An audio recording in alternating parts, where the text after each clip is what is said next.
The last operating system we'll go over is Apple's macOS. We won't go into too many details about how to use this OS. Instead, we'll focus on the ins and outs of Windows and Linux OSs. But if you know one operating system, you'll be able to navigate any operating system. Fortunately, all Apple computers come with macOS pre-installed, so we'll just go through the important parts of the operating system. Okay, here's the desktop environment for our Mac. At the bottom here, you'll see a dock with shortcuts to your applications. In the top right, you've got the system information like the time and date, network connectivity, battery life if you have a laptop, and some other quick settings. In the top left here, you can see the Apple icon. This bar will change menu options depending on what application is open. But if you click on the Apple icon, you'll see more options. You can tell your computer to sleep, restart, and power off from here. The most important thing we want to look at is at the System Preferences menu item.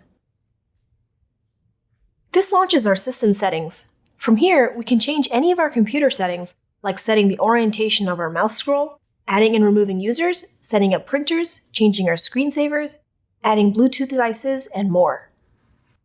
I'm going to click on the desktop now.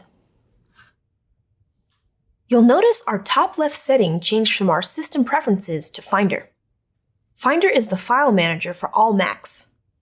If you open a new Finder window, you can navigate the files and folders on your Mac. If you right-click on a file, or if you're using a Mac laptop, you can use a two-finger click on a file to view more information and perform lots of different tasks. The Mac, which is a completely different operating system than Windows or Linux, operates in a very similar way with similar menu options. Wow, you've really come a long way. You've been introduced to the major operating systems used today, gotten to play around with the system, and even perform some common tasks. Nice work! It's important in any IT role to know the ins and outs of operating systems because you'll be interacting with them every single day.